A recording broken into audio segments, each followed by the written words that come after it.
Well, right. Because I wanted to put him down to a better basically. Right. And was that example you gave us? Are you speaking? Does it work? Does it still work?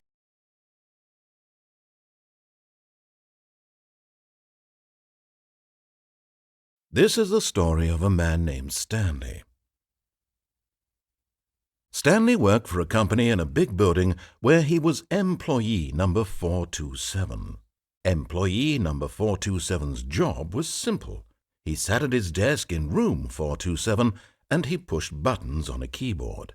Orders came to him through a monitor on his desk, telling him what buttons to push, how long to push them, and in what order.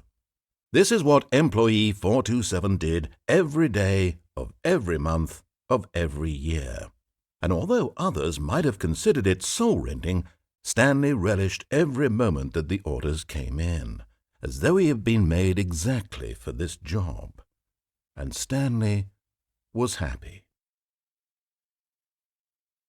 And then one day something very peculiar happened, something that would forever change Stanley, something he would never quite forget. He had been at his desk for nearly an hour when he realized that not one single order had arrived on the monitor for him to follow. No one had showed up to give him instructions, call a meeting, or even say hi. Never in all his years at the company had this happened, this complete isolation. Something was very clearly wrong. Shocked, frozen solid, Stanley found himself unable to move for the longest time. But as he came to his wits and regained his senses, he got up from his desk and stepped out of his office. All of his co-workers were gone. What could it mean? Stanley decided to go to the meeting room. Perhaps he had simply missed a memo.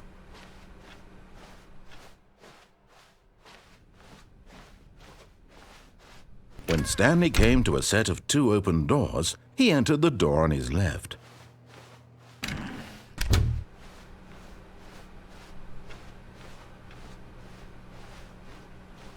Yet there was not a single person here either. Feeling a wave of disbelief, Stanley decided to go up to his boss's office, hoping he might find an answer there.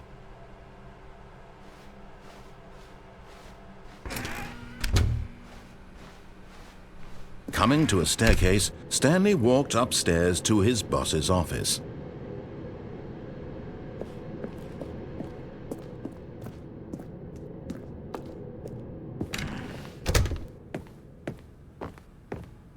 Stepping into his manager's office, Stanley was once again stunned to discover not an indication of any human life. Shocked, unraveled, Stanley wondered in disbelief who orchestrated this, what dark secret was being held from him. What he could not have known was that the keypad behind the boss's desk guarded the terrible truth that his boss had been keeping from him, and so the boss had assigned it an extra secret PIN number, 2845. But of course, Stanley couldn't possibly have known this. Yet incredibly, by simply pushing random buttons on the keypad, Stanley happened to input the correct code by sheer luck. Amazing! He stepped into the newly opened passageway.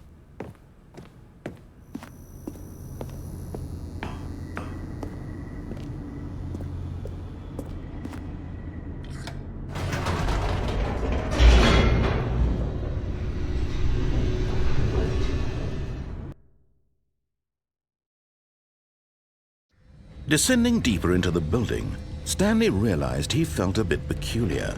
It was a stirring of emotion in his chest, as though he felt more free to think for himself, to question the nature of his job.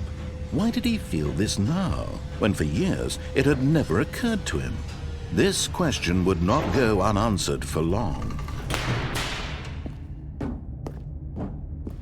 Stanley walked straight ahead through the large door that read Mind Control Facility.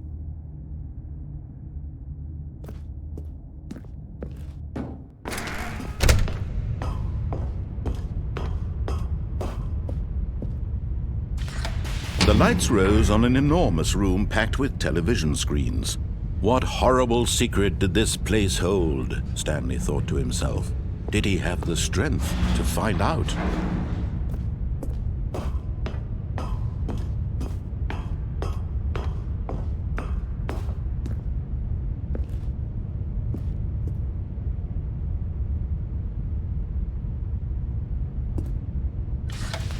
Now the monitors jumped to life, their true nature revealed.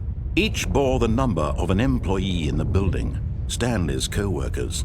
The lives of so many individuals reduced to images on a screen, and Stanley, one of them, eternally monitored in this place where freedom meant nothing.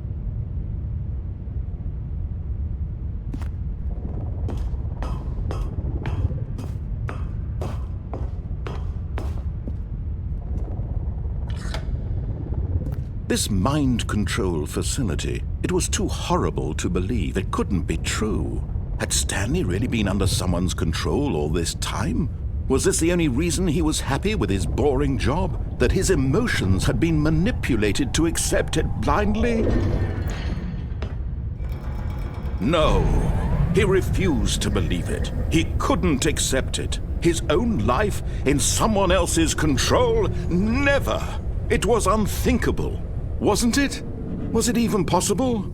Had he truly spent his entire life utterly blind to the world? But here was the proof, the heart of the operation. Controls labeled with emotions, happy or sad or content. Walking, eating, working, all of it monitored and commanded from this very place. And as the cold reality of his past began to sink in, Stanley decided that this machinery would never again exert its terrible power over another human life, for he would dismantle the controls once and for all.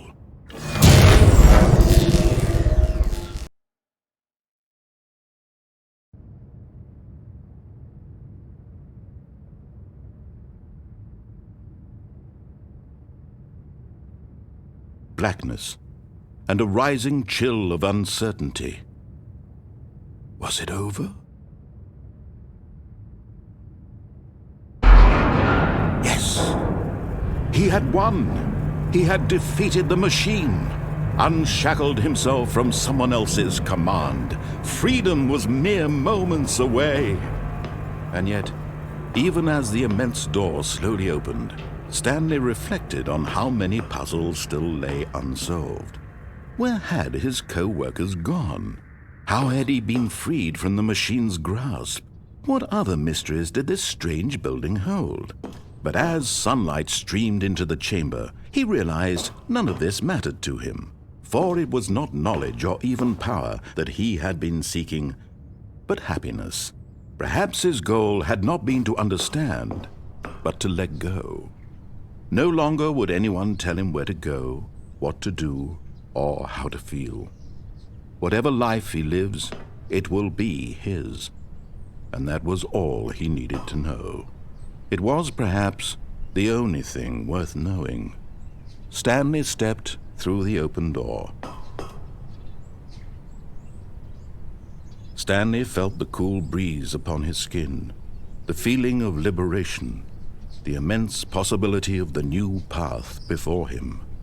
This was exactly the way, right now, that things were meant to happen. And Stanley was happy.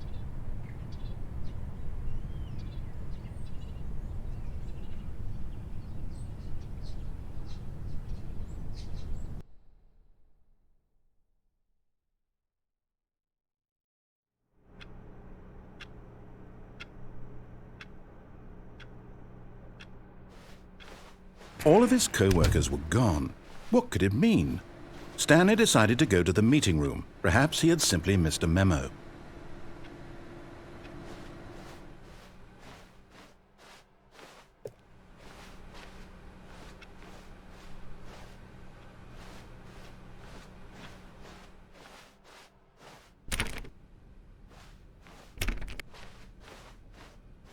When Stanley came to a set of 2 open doors, he entered This was not the correct way to the meeting room, and Stanley knew it perfectly well. Perhaps he wanted to stop by the employee lounge first, just to admire it. Ah, yes, truly a room worth admiring. It had really been worth the detour after all, just to spend a few moments here in this but eager to get back to business, Stanley took the first open door on his left.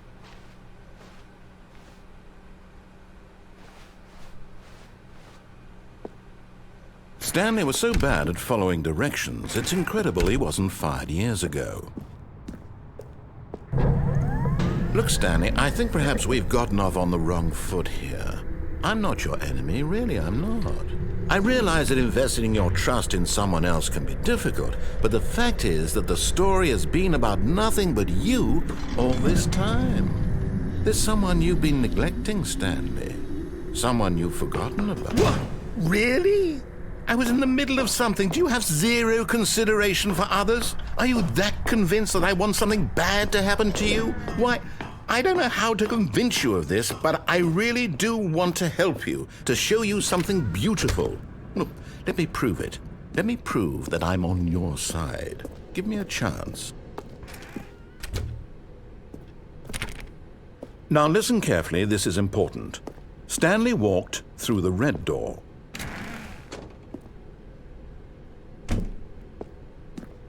Aha, perhaps you misunderstood. Stanley walked through the red door. I still don't think we're communicating properly. Stanley walked through the red door. Oh, thank God you are willing to listen to me. Do you see that I really have wanted you to be happy all this time? The problem is all these choices. The two of us always trying to get somewhere that isn't here. Running and running and running, just the way you're doing right now. Don't you see that it's killing us, Stanley? I wanted to stop. We would both be so much happier if we just stopped. And I think I have a solution. Here, let me show you.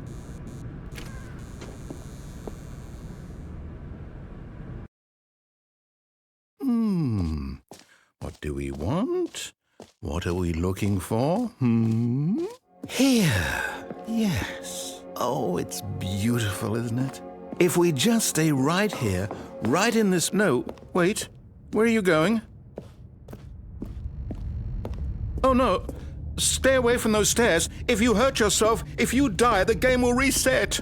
We'll lose all of this. Please, no, Stanley, let me stay here. Don't take this from me. Please, Stanley, think about what you're doing.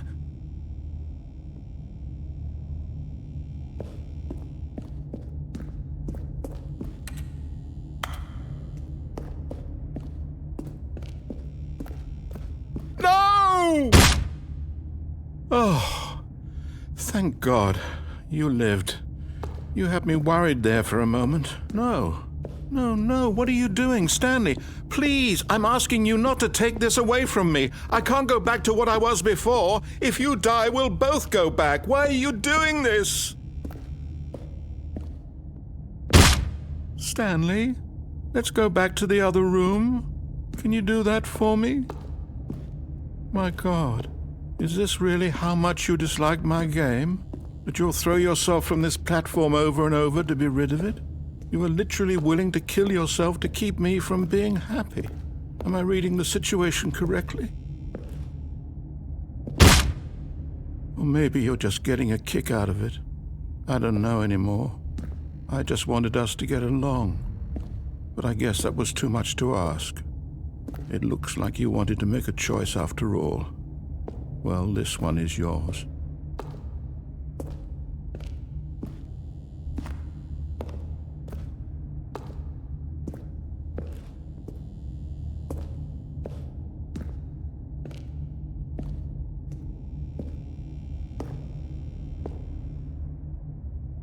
Is it over? It's going to restart, isn't it? I'm going back.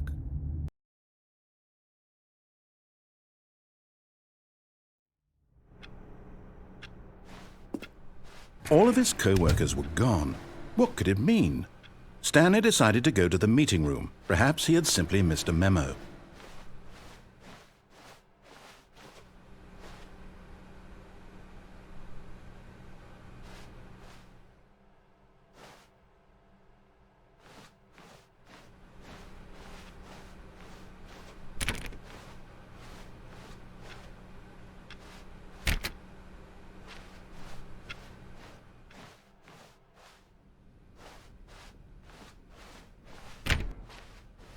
When Stanley came to a set of 2 open doors, he entered the door on his left.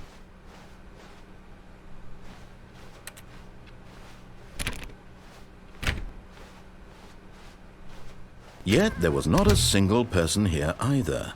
Feeling a wave of disbelief, Stanley decided to go up to his boss's office. Coming to a staircase, Stanley walked upstairs to his boss's office. But Stanley just couldn't do it. He considered the possibility of facing his boss. Admitting he had left his post during work hours, he might be fired for that. And in such a competitive economy, why had he taken that risk? All because he believed everyone had vanished? His boss would think he was crazy. And then something occurred to Stanley. Maybe, he thought to himself, maybe I am crazy. All of my co-workers blinking mysteriously out of existence in a single moment for no reason at all? None of it made any logical sense. And as Stanley pondered this, he began to make other strange observations. For example, why couldn't he see his feet when he looked down? Why did doors close automatically behind him wherever he went? And for that matter, these rooms were starting to look pretty familiar. Were they simply repeating? No, Stanley said to himself, this is all too strange. This can't be real. And at last, he came to the conclusion that had been on the tip of his tongue. He just hadn't found the words for it. "I'm dreaming!" he yelled. "This is all a dream." Oh, what a relief Stanley felt to have finally found an answer, an explanation. His co-workers weren't actually gone. He wasn't going to lose his job. He wasn't crazy after all. And he thought to himself, I suppose I'll wake up soon. I'll have to go back to my boring real-life job pushing buttons. I may as well enjoy this while I'm still lucid. So he imagined himself flying and began to gently float above the ground. Then he imagined himself soaring through space on a magical starfield, and it too appeared. It was so much fun, and Stanley marveled that he had still not woken up. How was he remaining so lucid? And then perhaps the strangest question of them all entered Stanley's head. One he was amazed he hadn't asked himself sooner. Why is there a voice in my head dictating everything that I'm doing and thinking? Now the voice was describing itself being considered by Stanley, who found it particularly strange. I'm dreaming about a voice describing me, thinking about how it's describing my thoughts, he thought. And while he thought it all very odd and wondered if this voice spoke to all people in their dreams, the truth was that, of course, this was not a dream. How could it be? Was Stanley simply deceiving himself, believing that if he's asleep he doesn't have to take responsibility for himself? Stanley is as awake right now as he's ever been in his life. Now, hearing the voice speak these words was quite a shock to Stanley. After all, he knew for certain, beyond a doubt, that this was in fact a dream. Did the voice not see him float and make the magical stars just a moment ago? How else would the voice explain all that? This voice was a part of himself too. Surely, if he could just... He would prove it. He would prove that he was in control, that this was a dream. So he closed his eyes gently, and he invited himself to wake up. He felt the cool weight of the blanket on his skin, the press of the mattress on his back, the fresh air of a world outside this one. Let me wake up, he thought to himself. I'm through with this dream. I wish it to be over. Let me go back to my job. Let me continue pushing the buttons. Please, it's all I want. I want my apartment and my wife and my job. All I want is my life exactly the way it's always been. My life is normal. I am normal. Everything will be fine. I am okay.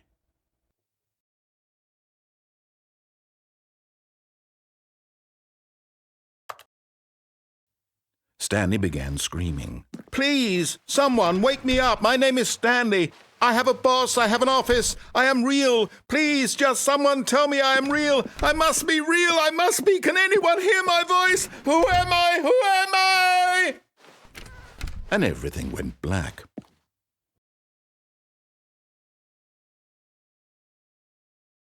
This is the story of a woman named Mariella. Mariella woke up on a day like any other. She arose, got dressed, gathered her belongings, and walked to her place of work. But on this particular day, her walk was interrupted by the body of a man who had stumbled through town talking and screaming to himself, and then collapsed dead on the sidewalk. And although she would soon turn to go call for an ambulance, for just a few brief moments she considered the strange man. He was obviously crazy. This much she knew.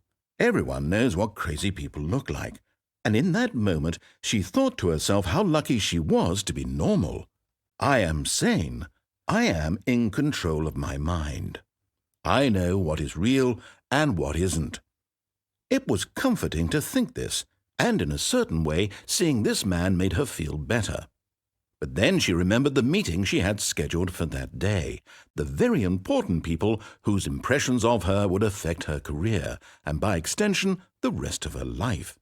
She had no time for this, so it was only a moment that she stood there, staring down at the body. And then she turned and ran.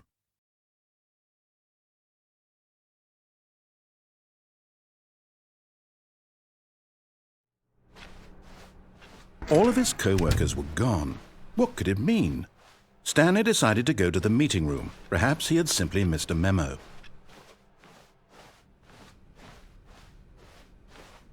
When Stanley came to a set of 2 open doors, he entered the door on his left. Yet there was not a single person here either. Feeling a wave of disbelief, Stanley decided to go up to his... Coming to a staircase, Stanley walked upstairs to his boss's office.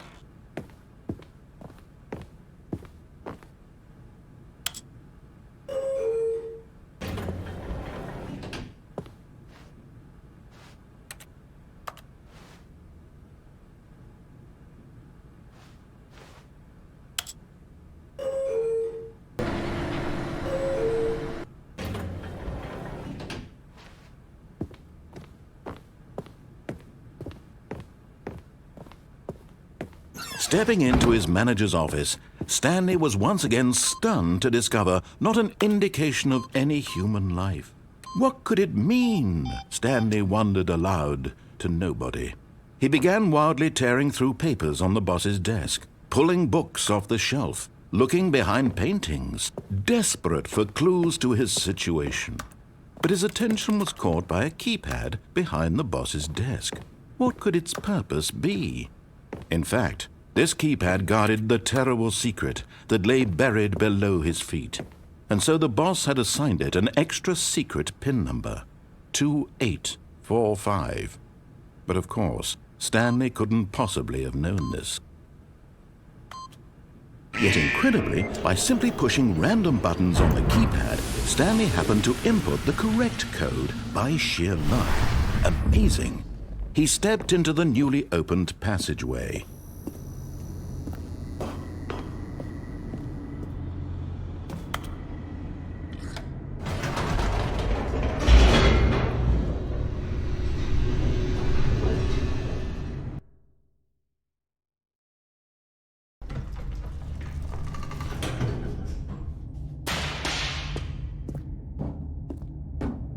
Stanley walked straight ahead through the large door that read Mind Control Facility. Although this passageway had the word escape written on it, the truth was that at the end of this hall, Stanley would meet his violent death. The door behind him was not shut. Stanley still had every opportunity to turn around and get back on track. At this point, Stanley was making a conscious, concerted effort to walk forward and willingly confront his death.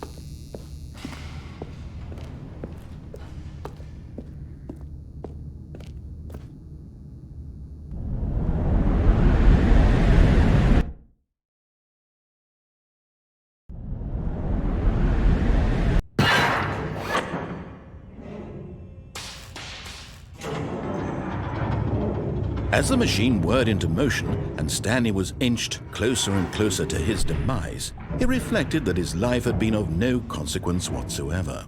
Stanley can't see the bigger picture. He doesn't know the real story, trapped forever in his narrow vision of what this world is. Perhaps his death was of no great loss, like plucking the eyeballs from a blind man. And so he resigned and willingly accepted this violent end to his brief and shallow life. Farewell, Stanley.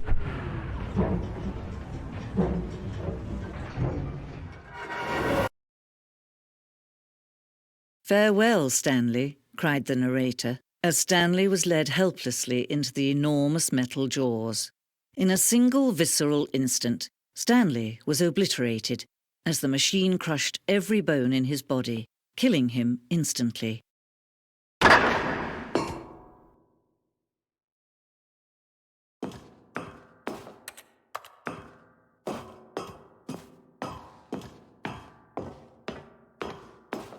And yet it would be just a few minutes before Stanley would restart the game, back in his office, as alive as ever.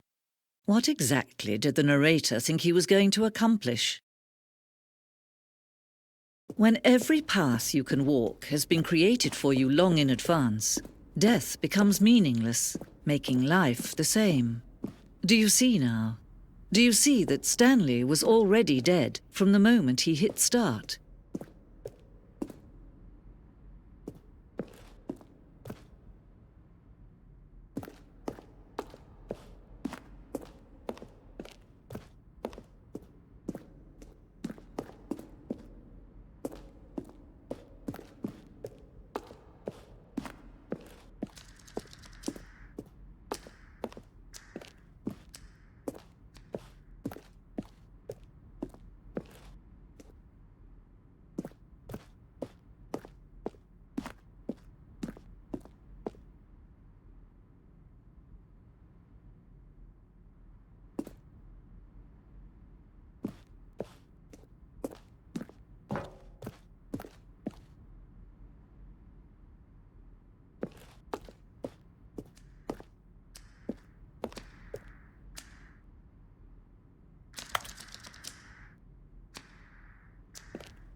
Oh, look at these two. How they wish to destroy one another.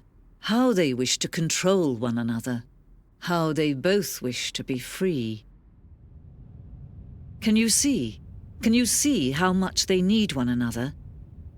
No, perhaps not. Sometimes these things cannot be seen.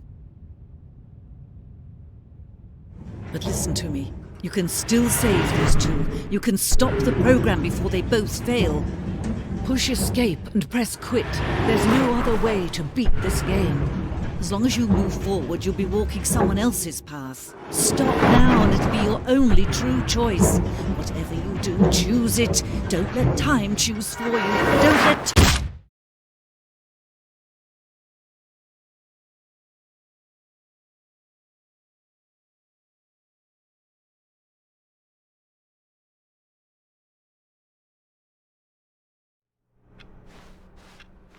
All of his co-workers were gone. What could it mean? Stanley decided to go to the meeting room. Perhaps he had simply missed a memo.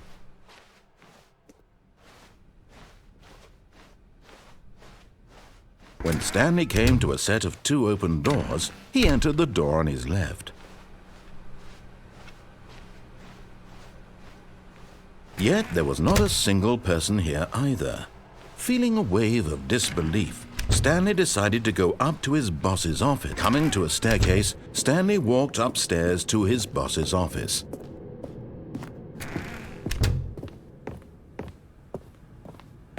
The moment he entered his manager's office, Stanley froze in his tracks. Not a living soul anywhere.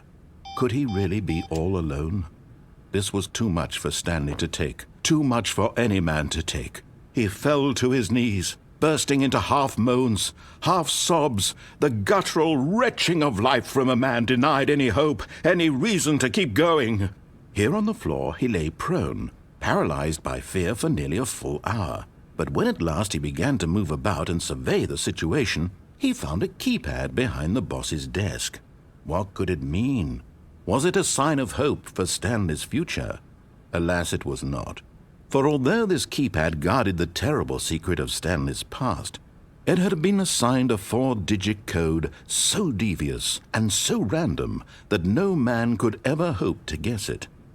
2845. Statistically, yet incredibly, by simply pushing random buttons on the keypad, Stanley happened to input the correct code by sheer luck. Amazing. He stepped into the newly opened passageway.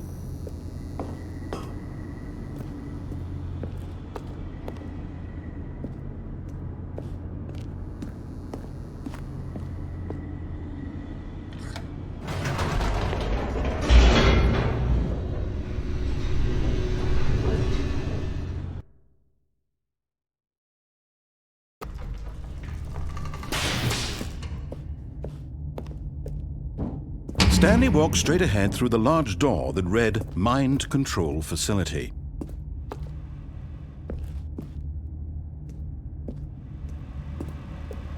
Although this passageway had the word Escape written on it, the truth was that at the end of this hall, Stanley would, but of course, Stanley thought better of it and realized he simply had too much to live for.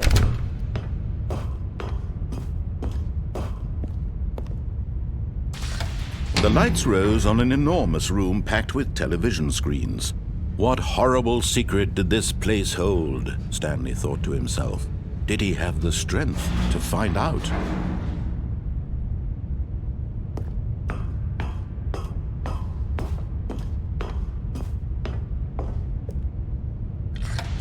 Now the monitors jumped to life, their true nature revealed.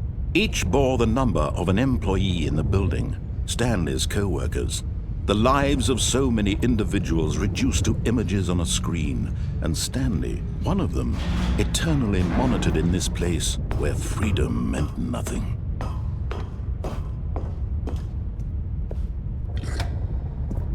This mind control facility, it was too horrible to believe. It couldn't be true. Had Stanley really been under someone's control all this time?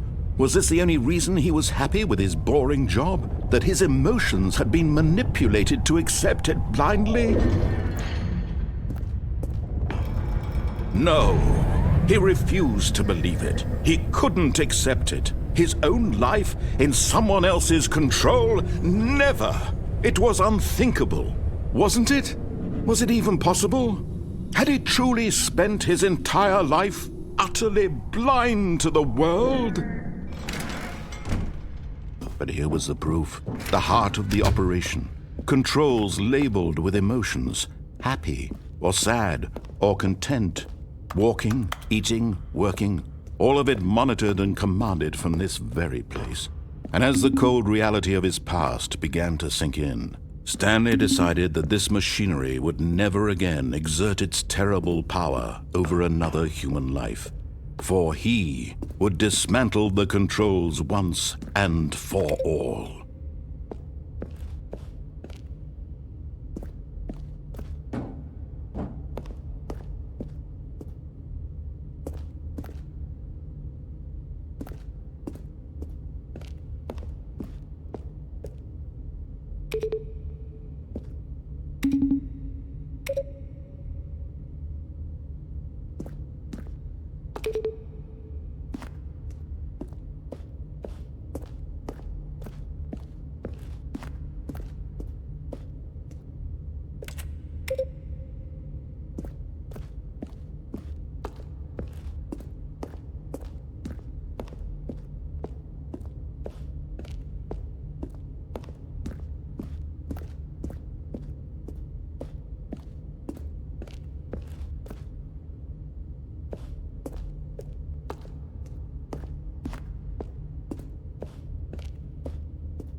And when at last he found the source of the room's power, he...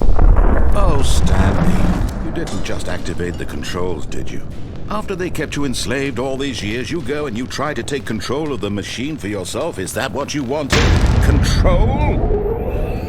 Oh, Stanley, I applaud your effort, I really do. But you need to understand, there's only so much that machine can do. You were supposed to let it go, turn the controls off, and leave. If you want to throw my story off track, you're going to have to do much better than that. I'm afraid you don't have nearly the power you think you do. For example, and I believe you'll find this pertinent, Stanley suddenly realized he had just initiated the network's emergency detonation system. In the event that this machine is activated without proper DNA identification, nuclear detonators are set to explode, eliminating the entire complex. How long until detonation then? Let's say, 2 minutes. Now this is making things a little more fun, isn't it, Stanley? It's your time to shine. You are the star. It's your story now. Shape it to your heart's desires. Oh, this is much better than what I had in mind. What a shame we have so little time left to enjoy it. Mere moments until the bomb goes off. But what precious moments each one of them is. More time to talk about you, about me, where we're going. What all this means, I barely know where to start. What's that? You'd like to know where your co-workers are? A moment of solace before you're obliterated? All right, I'm in a good mood. You're going to die anyway. I'll tell you exactly what happened to them. I erased them. I turned off the machine. I set you free. Of course, that was merely in this instance of the story. Sometimes when I tell it, I simply let you sit there in your office forever, pushing buttons endlessly and then dying alone. Other times, I let the office sink into the ground, swallowing everyone inside, or I let it burn to a crisp. I have to say this, though, this version of events has been rather amusing.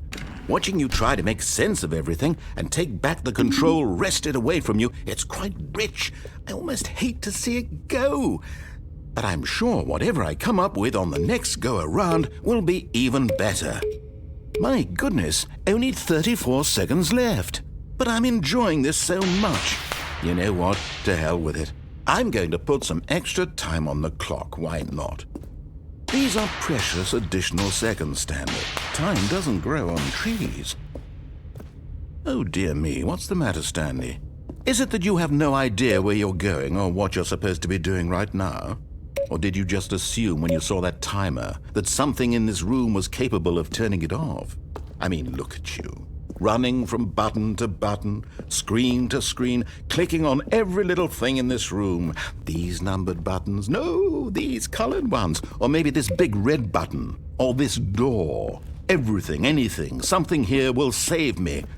Why would you think that, Stanley? That this video game can be beaten? Won? Solved? Do you have any idea what your purpose in this place is? Stanley, you're in for quite a disappointment. But here's a spoiler for you. That timer isn't a catalyst to keep the action moving along. It's just seconds ticking away to your death.